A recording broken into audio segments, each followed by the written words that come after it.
Besides the control for the White House, another key 2024 political race, control of the United States Senate. Here's NBC's Noah Pransky with how it will impact your life and your community. The race for the White House always gets the top headlines, but which party will control the Senate next year?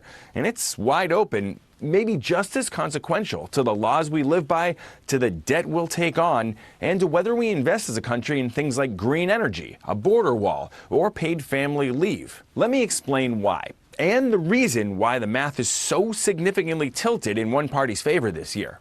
See, the Senate is made up of 100 members. Currently, 49 Republicans, 48 Democrats, and 3 independents who usually vote with Democrats. With 51 votes, or 50 plus the tiebreaker from the vice president, you get to control everything the Senate does, and which priorities from the House and the White House that you want to block too. For example, neither President Biden's 2021 pandemic aid package nor his 2022 Inflation Reduction Act would have likely ever seen the light of day had Republicans won just one more Senate seat in 2020. Both Democratic bills passed by a single vote. But this year, Republicans can take back control by flipping just a couple of seats, or by winning one and the White House tiebreaker. This is where the deck is stacked in Republicans' favor. With West Virginia Democrat Joe Manchin retiring, that's likely the first seat Republicans need right there. The electoral makeup of West Virginia all but assures the outcome. In fact, the demographics suggest we already know which party will win 22 other contested seats as well. So let's instead focus on the 11 seats that will determine who controls all these important conversations the next few years. Only 2 of them are currently held by Republicans,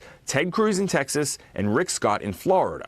Congressional observers currently rank these races as not competitive at the current time, which means Democrats can't afford to lose a single one of the remaining 9 seats. That includes Montana, where Donald Trump won by 16 points in 2020, Ohio, where he won by 8, and a bunch of other swing states where neither party can take any election for granted. And while Democrats have some strong incumbents this year, if Republicans flip just one of those seats or win the White House tiebreaker, it'll be the GOP that gets the gavel. So if you live in one of 2024's key Senate states, make sure your voice is heard this fall.